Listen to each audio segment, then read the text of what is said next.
Hello, this is my Enhancement 7 weeknight submission video.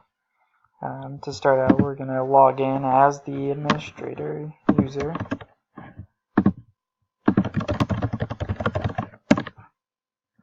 And you can see I've done the updates to this admin page. I've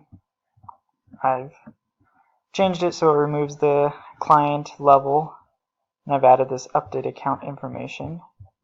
If we go here, we will validate the admin HTML, and you can see it is all good. And we'll go ahead and validate the CSS, and then it checks out also.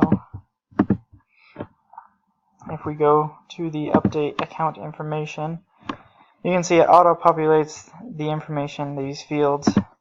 If I changed it to change the name, it would say it reloads this page and changes the name in the view. And if I change the password,